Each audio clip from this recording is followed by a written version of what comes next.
Hollywood loves to celebrate overnight success, but what happens when childhood stardom fades and the cameras stop rolling?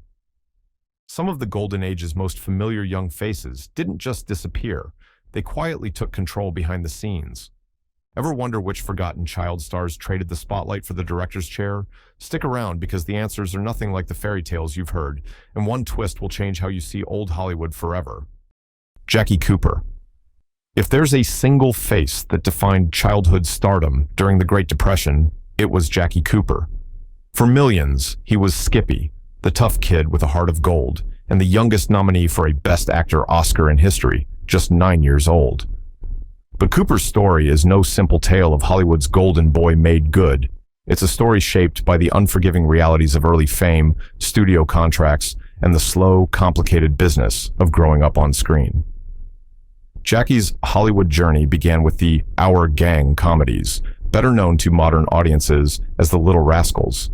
Unlike some child stars who were gently shepherded into the business by stage parents, Cooper had grit.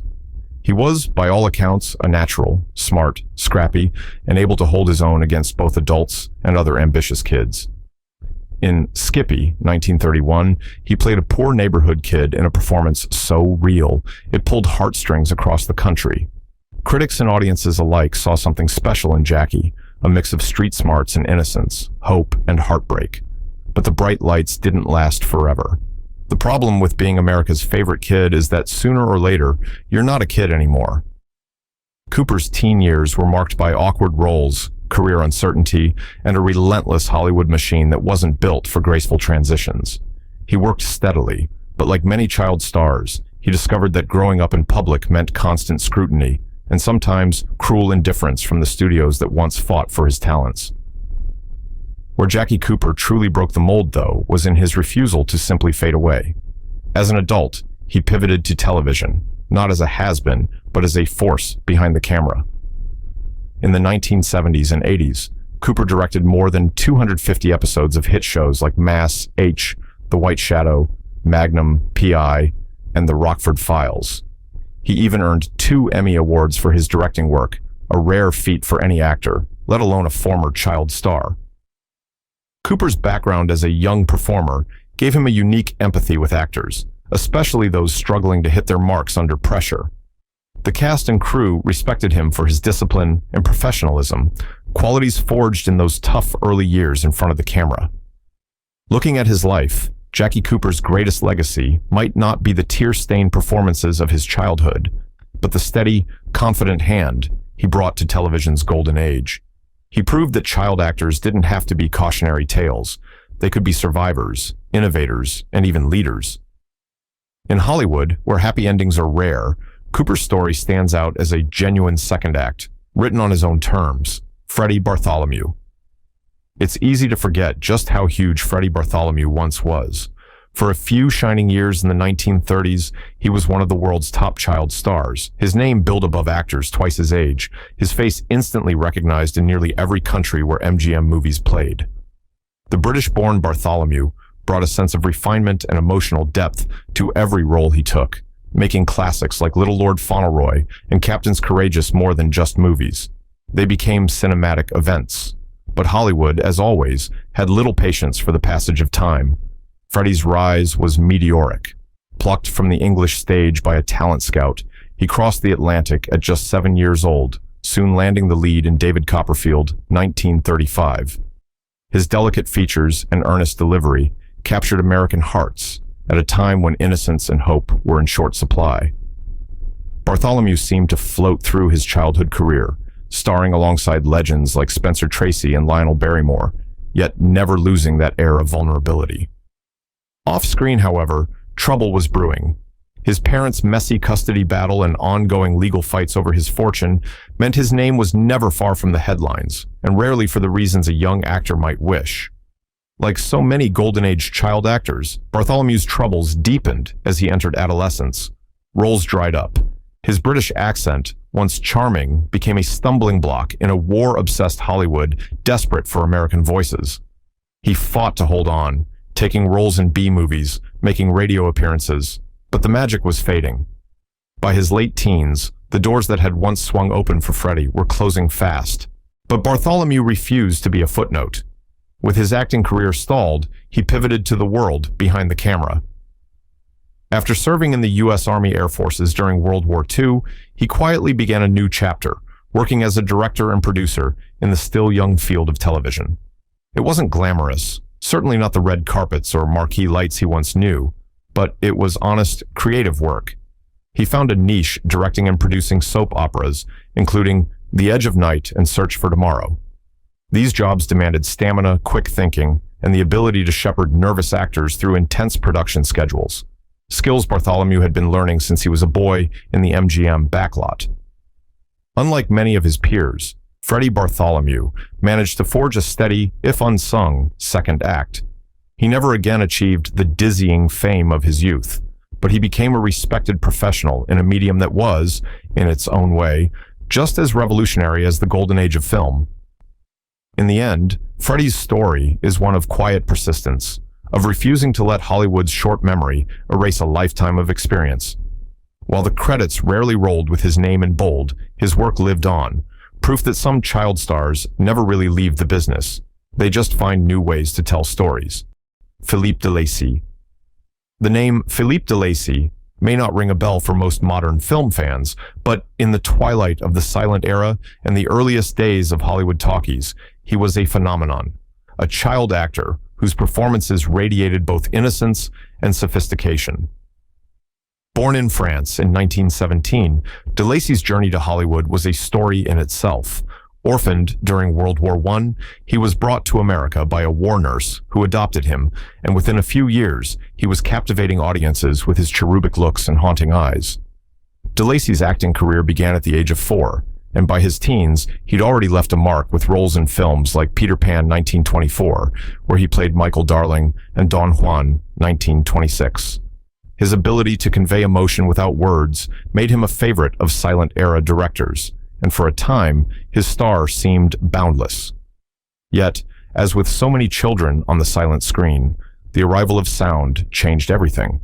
The market for European-accented child stars vanished almost overnight, and Hollywood moved on. But unlike others whose stories end there, Deacy quietly reinvented himself. Rather than struggle against the shifting tides of stardom, he went to work behind the camera, steadily learning the mechanics of storytelling from a different perspective.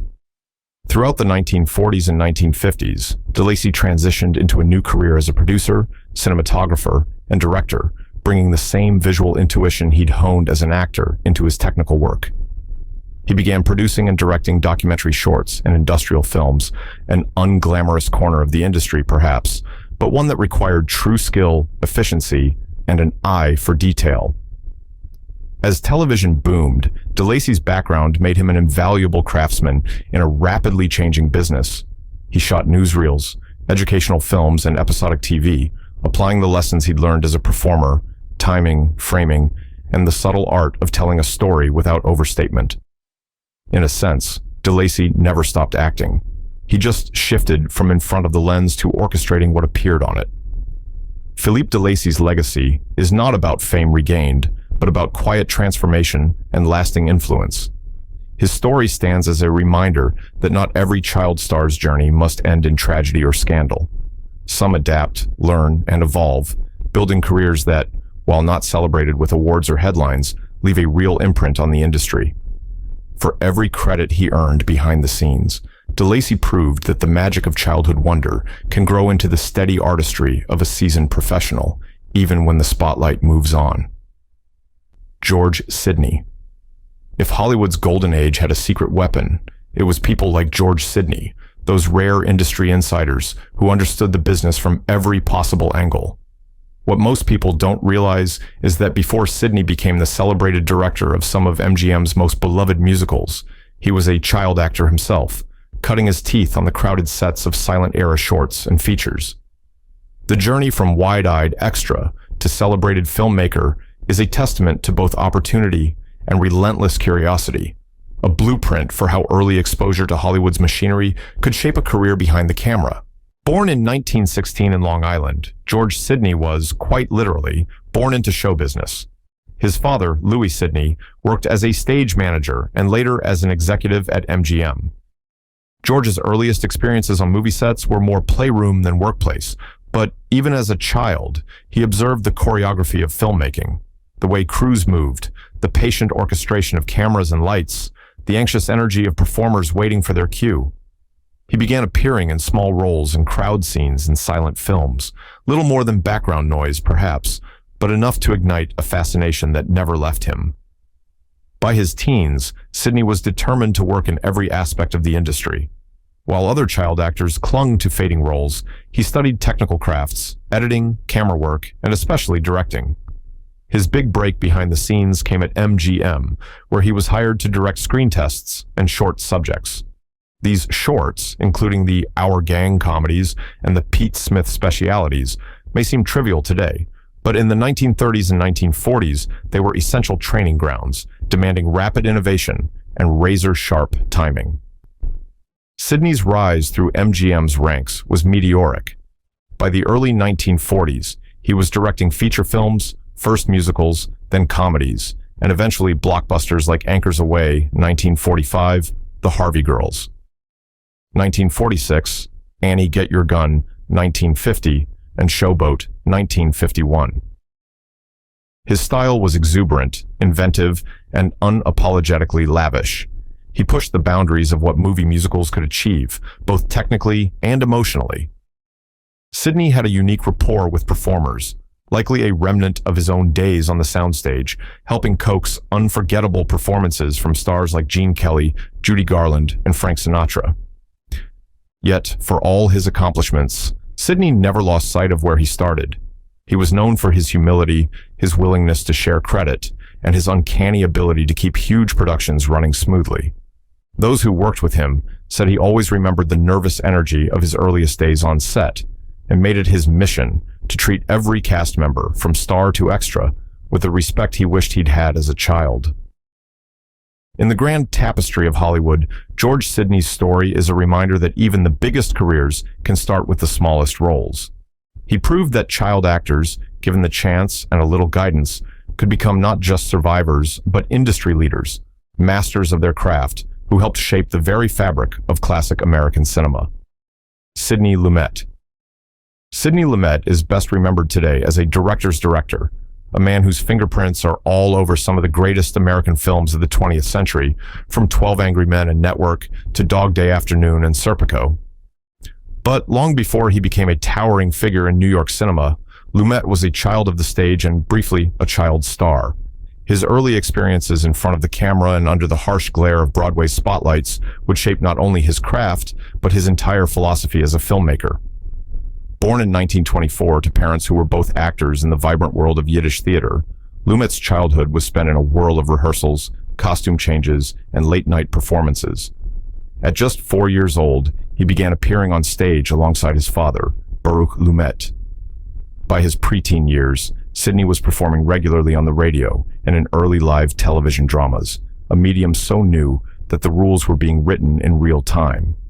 Lumet even landed small roles in films, his sharp features and intensity making him a natural for the camera.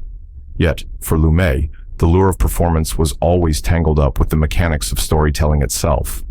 He was fascinated not just by the applause, but by the invisible strings that made the show work, the movement of actors, the timing of cues, the orchestration of sets and lights. When he served in the U.S. Army during World War II, Lumet gravitated toward the Signal Corps, where he learned the technical aspects of film production, an education that would serve him for the rest of his life. After the war, Sidney made a decisive shift behind the camera, directing for the burgeoning world of live television. At a time when TV was seen as the Wild West of entertainment, full of technical challenges, tight deadlines, and untested talent, Lumet quickly earned a reputation as a director who could bring order and vision to chaos. His work on shows like Danger and You Were There established him as a creative force, and in 1957, he made his feature film debut with 12 Angry Men. The film's taut, claustrophobic style was a direct outgrowth of his childhood years, spent listening, observing, and understanding how to get the best out of actors and crews alike. What set Lumet apart was his deep respect for the collaborative nature of filmmaking. Having been a child actor himself, he recognized the pressures of performance, and as a director, he became famous for his empathy, his meticulous preparation, and his willingness to listen. Actors from Henry Fonda to Al Pacino lauded his ability to foster trust and bring out their best. Lumet's films, marked by moral complexity and electric tension, reflected a lifetime spent learning from both sides of the camera. Sidney Lumet's legacy is proof that the line between actor and director is often thinner than we think, and that the lessons of childhood, for better or worse, are never really left behind. In Lumet's hands, those early years on the stage became the foundation for a lifetime of cinematic innovation and integrity. George Braxton. For fans of classic Hollywood's Andy Hardy films, George Braxton's face is a familiar one. He played Deacy, the affable, mischievous best friend, a role he carried with an easy charm that helped define the warmth and innocence of the Hardy family series. But Braxton's journey didn't end with childhood stardom. In fact, it barely began there. Unlike many of his contemporaries who struggled with typecasting or faded into obscurity, Braxton quietly transformed himself into a globe-trotting filmmaker, reshaping his destiny far from the glitz of Hollywood. Born in Paris in 1920, Braxton entered the entertainment world early, making his American film debut at just 12. As Deacy in the Andy Hardy series, he became part of one of the most beloved film franchises of the era.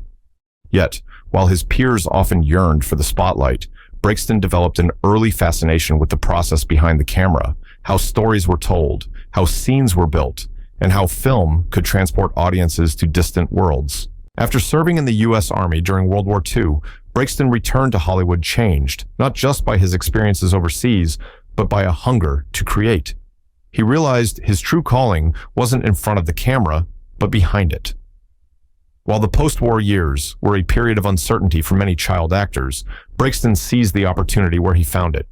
He began producing and directing films, but what set him apart was his willingness to take risks, venturing far outside Hollywood's comfort zone.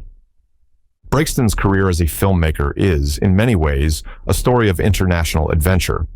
He spent much of the 1950s and 60s shooting on location in Africa and Asia, often at a time when few American directors dared to leave California.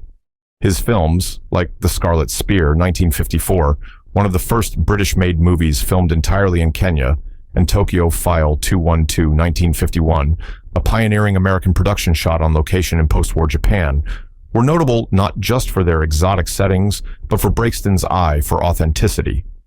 He captured the spirit of places and people rarely seen by American audiences, and he often took on multiple roles, writing, producing, directing, and sometimes even acting.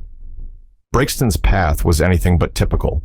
Instead of battling for dwindling roles in Hollywood, he became a creative entrepreneur, blending narrative film with documentary realism. He worked with local crews, adapted to unpredictable environments, and built a filmography as diverse as it was underappreciated. Though he never achieved the fame of some of his child star contemporaries, his adventurous spirit and adaptability made him a respected figure among filmmakers who knew the challenges of working far from home. George Braxton's legacy is subtle but enduring. He proved that childhood stardom didn't have to end in tragedy or nostalgia. It could be the launchpad for a creative life spent chasing stories across continents. In a business obsessed with fame, Braxton's greatest accomplishment may have been his quiet refusal to let it define him, Lel Sherman. Long before he became one of the most respected directors of early Hollywood talkies, Lel Sherman was a child of the theater, a prodigy who grew up in the footlights, performing before he could even write his own name. His career, stretching from the days of Edwardian Broadway through the dawn of sound cinema, is a masterclass in adaptation, reinvention, and the subtle art of staying relevant in an industry that eats its young. Born into a prominent theatrical family in San Francisco in 1885, Sherman was raised on a steady diet of grease paint and applause. By age 5, he was appearing in stage productions, and his childhood was spent traveling with touring companies across the United States. The young Lowell was a quick study, learning not just his lines, but also the technical craft behind the curtain, stage management, lighting, and the complicated logistics of putting on a show night after night. These lessons would serve him for a lifetime. As Sherman matured, he became a fixture on Broadway, taking on adult roles with ease, and eventually transitioning to silent films in the 1910s. His smooth transition from child actor to leading man was a rarity, He possessed a dashing presence that lent itself to both romantic comedies and drama. Yet, it was in the early 1930s, as sound revolutionized the movies, that Sherman found his greatest calling. Unlike many actors who saw the coming of talkies as a threat, Sherman saw an opportunity to expand his influence behind the camera. He lobbied for directing jobs, eventually convincing RKO to give him a chance. His first major success was Lawful Larceny, 1930, but it was She Done Him Wrong, 1933, starring Mae West and Cary Grant, that solidified his reputation. Sherman's directing style was crisp, modern, and efficient. He had a gift for pacing and a feel for witty, risque dialogue. He also directed Morning Glory, 1933, which earned Katharine Hepburn her first Oscar. What set Sherman apart from other actor-directors of his era was his willingness to blend creative authority with technical mastery. He was known for a relaxed, collaborative set atmosphere and his ability to coax nuanced performances from actors. Those who worked with him often commented on his unique understanding of the performer's psyche, a quality no doubt shaped by his own childhood experiences on stage. Sherman's career was tragically cut short in 1934, when he died unexpectedly at just 48. Yet, in his brief time as a director, he left a mark that outlasted many of his more famous contemporaries. His journey from child actor to respected filmmaker is a reminder that, in Hollywood, some of the greatest talents are those who spend their entire lives learning every corner of the craft. Lowell Sherman's life might be a footnote in film history textbooks, but for those who know where to look, he remains a symbol of the possibilities that open up when early stardom is matched with curiosity, resilience, and a willingness to keep moving forward. Claude Jarman Jr. Claude Jarman Jr. is a name etched in the annals of Hollywood's golden age, though his face might not appear as often as some of his contemporaries on retro movie posters. But for those who remember the yearling 1946, the gentle, heartbreaking story of a boy and his fawn, Jarman's soulful performance is unforgettable. At just 12 years old, he received a special Juvenile Academy Award, the kind of honor that marks a child actor for life, often as a blessing, sometimes as a curse. What's remarkable about Jarman, though, is not just his early fame, but the way he translated that brief, shining moment into a lifelong commitment to the art of cinema. Born in Nashville in 1934, Jarman was discovered by a talent scout while performing in a school play. With no formal training and no ambitions beyond his hometown stage, he was suddenly whisked to Hollywood and cast as Jody in The Yearling. The film, a major hit for MGM, made him a household name overnight, and offers poured in for more roles. Yet, as with many child stars, adolescence brought challenges. MGM cast him in a series of high-profile pictures: Rio Grande, High Barbary, Intruder in the Dust. But by his late teens, Jarman found himself outgrowing the innocence and vulnerability that had defined his earliest success. Unlike many child actors who struggled to find footing as adults, Jarman made a deliberate choice. He stepped away from acting, enrolling at Stanford University to pursue a broader education. But his connection to film never faded. In the mid-1960s, he moved into a new role as executive director of the San Francisco International Film Festival. For nearly 2 decades, Jarman helped transform the event from regional curiosity into one of the most respected film festivals in the world. He programmed retrospectives, championed international cinema, and worked tirelessly to create a home for independent filmmakers long before the festival circuit became a Hollywood trend. Jarman's leadership behind the scenes was marked by the same sincerity and quiet determination that had made him so compelling as a child. He became an ambassador for film culture, curating experiences that brought legendary filmmakers and up-and-coming artists together. Later, as San Francisco's Director of Cultural Affairs, he continued to advocate for the arts, helping to preserve the city's vibrant, creative scene. Though he never returned to the screen in a major way, Claude Jarman Jr.'s influence on film culture has been profound and lasting. He's living proof that a child star's impact doesn't have to end with adolescence, and that sometimes the greatest stories are told not in front of the camera, but in the work of building communities where movies and movie lovers can thrive. Daryl Hickman. In the constellation of Hollywood child actors, Daryl Hickman shines as one who deftly navigated both the turbulence of early fame and the slow burn of a lifelong career in entertainment. Born in 1931 in Los Angeles, Hickman's childhood was spent among the giants of the Golden Age, but his story is one of resilience, reinvention, and a rare commitment to guiding the next generation. Daryl's path to Hollywood began almost by accident. His mother enrolled him in acting classes to combat his shyness.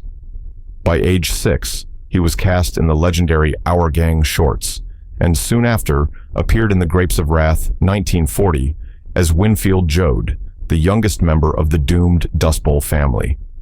Hickman's expressive face and emotional intelligence brought a remarkable depth to every role, from precocious street kids to wide-eyed innocence in classics like The Human Comedy, 1943, and Leave Her to Heaven, 1945.